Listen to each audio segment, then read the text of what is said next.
శ్రీ గురుభ్యో నమః. శ్రీమాత్రే నమః. ఆదిత్యాయ చ సోమాయ మంగళాయ బుధాయ చ గురు శుక్ర శనిభ్యశ్చ రాహవే కేతవే నమః. విశ్వావసు నామ సంవత్సర ఉగాది శుభాకాంక్షలతో ఈ సంవత్సరం ఒక్కొక్క రాశి వారికి ఏ విధంగా ఉండబోతూ ఉంది, ఆ రాశి ఫలితాల గురించి మనం తెలుసుకుందాం. మిథున రాశి జాతకులకు ఈ సంవత్సరం ఏ విధంగా ఉంది, వారు ఎటువంటి జాగ్రత్తలు వహించాలి అనే విషయాన్ని మనం చూస్తున్నప్పుడు, విశ్వావసునామ సంవత్సరంలో 3వ రాశి అయినటువంటి మిథున రాశిలో మృగశిర 3-4 పాదాలు, ఆరుద్ర 4 పాదాలు, పునర్వసు 3 పాదాలు దీంట్లో మనకు కనబడుతూ ఉన్నాయి. మరి మిథున రాశి వారికి సంవత్సరం 14 ఆదాయం, వ్యయం 2, తర్వాత రాజపూజ్యం 4 అయితే అవమానం 3. వీరికి ఈ సంవత్సరం ఏదైతే ఉందో చాలా వైభవంగా ఉంది. మరి నక్షత్రాలు తెలియనటువంటి వారికి పేర్లతోటి కూడా చూసుకునే అవకాశం. కా కీ కు ఘం జ్ఞా చా కే కో హ ఈ అక్షరాలు ఉన్నప్పుడు మీరు పేర్లతోటి కూడా రాశి ఫలితాలను చూసుకోవచ్చు. ఈ సంవత్సరం మిథున రాశి జాతకులకు గమనించినప్పుడు ఎక్కువ శాతం మనకు అంటే గత సంవత్సరం కంటే ఈ సంవత్సరం చూసినప్పుడు మే 13 దాకా, తర్వాత మే 14 నుండి అక్టోబర్ 18 దాకా గురు స్థానాన్ని గమనించినప్పుడు మొదటి స్థానంలో, తర్వాత 12వ స్థానంలో కనబడుతూ ఉన్నాడు. 19 అక్టోబర్ నుండి డిసెంబర్ 4 వరకు మాత్రం గురువు 2వ స్థానంలో కనబడుతున్నాడు. కాబట్టి గురువు 2వ స్థానంలో కనిపించినటువంటి ఆ సమయంలో ఉన్నటువంటి సమయంలో మీరు కొత్త వ్యాపారాలు కావచ్చు, కొత్త ఇండ్లు కట్టుకోవడం, రియల్ ఎస్టేట్కు పెట్టుబడులు పెట్టుకోవడం చాలా మంచి అవకాశంగా చెప్పుకోవచ్చు. తర్వాత శని భగవాను గమనించినప్పుడు ఈ సంవత్సరం 9-10వ స్థానాలలో శని ఉంటూ ఉన్నాడు.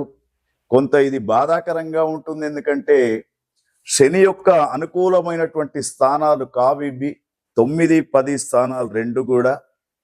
మీరు చేసే వ్యాపారాల్లో ముఖ్యంగా జాయింట్ వ్యాపారాలు ఏవైతే ఉంటూ ఉంటాయో దాంట్లో నష్టపోయే అవకాశం కూడా కనబడుతూ ఉంది. మధ్యవర్తులను నమ్మకండి. తర్వాత ఆరోగ్య పరిస్థితి చూసినప్పుడు కూడా న్యూరోకు సంబంధించినటువంటి ప్రాబ్లమ్స్, నరాల బలహీనత కావచ్చు, ఇటువంటివి అనుకోనటువంటి ప్రమాదాలు ఈ శనిగ్రహం వల్ల ఏర్పడే అవకాశాలు ఉన్నాయి. రాహుగ్రహాన్ని గమనించినప్పుడు మీకు ఈ సంవత్సరము రాహువు 10 తర్వాత 9 స్థానాలలో కనబడుతూ ఉన్నాడు. మరి రాహు విషయంలో చూసినప్పుడు కూడా నరదృష్టి దోషం అనేది ఎక్కువగా కనబడుతూ ఉంది ముఖ్యంగా. కాబట్టి వ్యాపార సంస్థలలో పెట్టుబడులు పెట్టేవాళ్ళు కొంత జాగ్రత్తగా పెట్టుబడులు పెట్టుకోవాలి. కేతువును గమనించినప్పుడు కేతుగ్రహం 16/5 వరకు 4వ స్థానంలో ఉన్నాడు. తర్వాత మే 17వ తేదీ నుండి సంవత్సరం మొత్తం కూడా 3వ స్థానంలో కేతుగ్రహం అనుకూలంగా ఉన్నాడు. కాబట్టి కేతుగ్రహం అనుకూలంగా ఉన్నప్పుడు మీ తెలివితేటలతో ఎటువంటి సమస్య వచ్చినా కూడా ముందుకు దూసుకెళ్తారు. కాబట్టి మరి మీరు ఈ గ్రహస్థితికి అనుకూలంగా ఈ సంవత్సరము మీ జీవితాన్ని మార్చుకోవాలి. ముఖ్యంగా ఫలితం టోటల్గా గమనించినప్పుడు మనకు ధన వ్యయం ఎక్కువగా కనబడుతూ ఉంది. తరచూ ప్రయాణాలు చేసే అవకాశాలు ఉంటాయి. గౌరవ హాని అనేది మీ చుట్టుపక్కల ఉన్నటువంటి బంధువులతోటే మీకు గౌరవ హాని కనబడుతూ ఉంది. ముఖ్యంగా స్త్రీల వలన నష్టాలు కలిగే అవకాశాలు కూడా మిథున రాశి జాతకులకు కనబడుతూ ఉన్నాయి. కేతువు అనుకూలంగా ఉన్న సమయంలో అభివృద్ధిని సాధిస్తూ ఉంటారు. మరి ముఖ్యంగా రైతన్నలు జాగ్రత్తగా ఉండాలి. ఎక్కువగా పశు నష్టము, పంట నష్టము, అపజయాలు కలిగే సూచనలు కూడా మనకు ఇక్కడ కనబడుతూ ఉన్నాయి.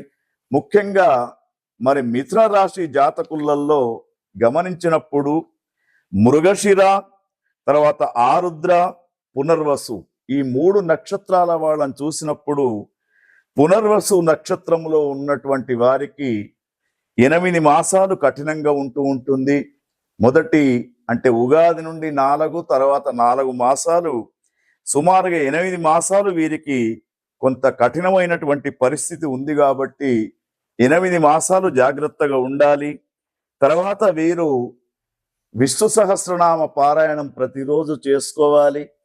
తర్వాత శివునికి సంబంధించినటువంటి మరి స్తోత్రాలతో పాటు ముఖ్యంగా వీరు అనారోగ్యం కాకుండా నవగ్రహ పాశుపతం అనేది కూడా చేసుకుంటూ ఓం నమః శివాయ అనే పంచాక్షరి మంత్రాన్ని ప్రతిరోజు జపించుకుంటే ఈ సంవత్సరం వైభవంగా ఉంటుంది.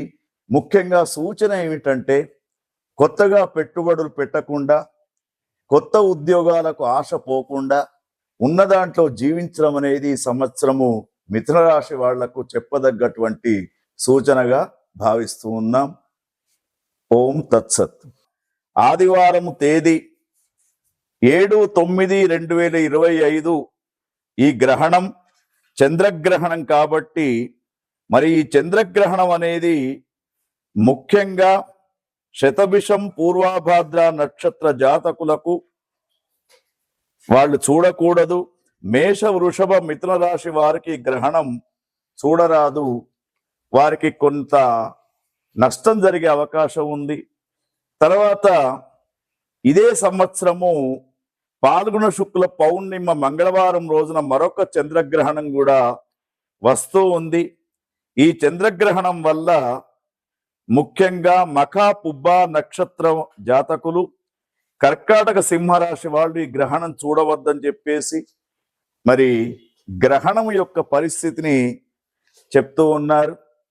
తర్వాత విశ్వావసునామ సంవత్సరంలో ఉన్నటువంటి నవనాయకులను గమనించినప్పుడు భారతదేశంలో, ప్రపంచ దేశాల్లో అనేకమైనటువంటి క్లిష్ట పరిస్థితులు వచ్చే అవకాశం కనబడుతూ ఉంది.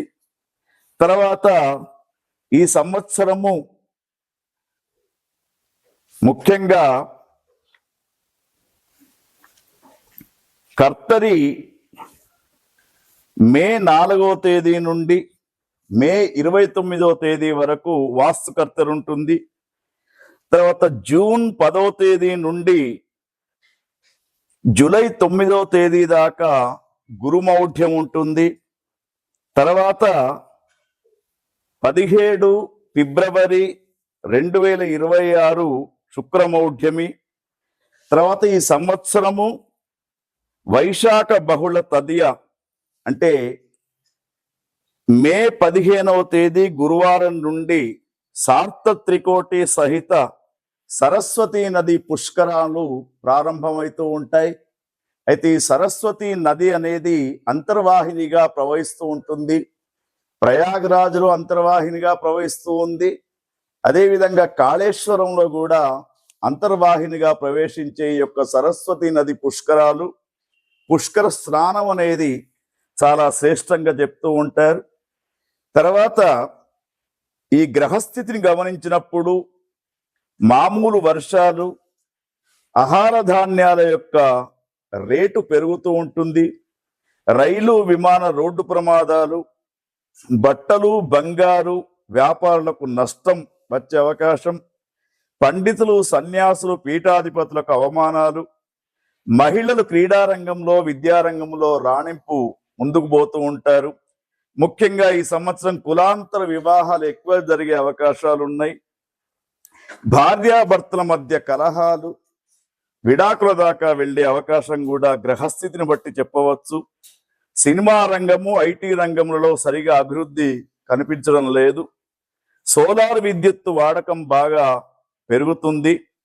తర్వాత ఆషాఢ భాద్రపద మాసాలలో తుఫాన్లతో పాటు ప్రజలకు కొంత అనారోగ్య సమస్యలు కూడా ఏర్పడుతూ ఉంటాయి. అయితే అన్నిటికంటే శ్రేష్టం ఏమిటంటే ప్రపంచంలో భారతదేశం యొక్క కీర్తి ప్రతిష్టలు పెరుగుతూ ఉంటాయి. ఆర్థిక, వైమానిక, వేద, సంగీత, వృత్తి విద్యలలో భారతదేశం యొక్క పేరు చాలా వైభవంగా నిలుస్తూ ఉంటుంది. కాబట్టి ఇది మనకు విశ్వావసునామ సంవత్సరంలో ఉన్నటువంటి కొన్ని ఫలితాలను మాత్రమే మీకు తెలియజేస్తూ ఉన్నాం. ఈ విశ్వావసునామ సంవత్సరం అందరూ కూడా భగవంతుని యొక్క ఆరాధన చేస్తూ అన్ని విషయాలలో విజయం సాధించాలని కోరుకుంటూ ఓం తత్సత్.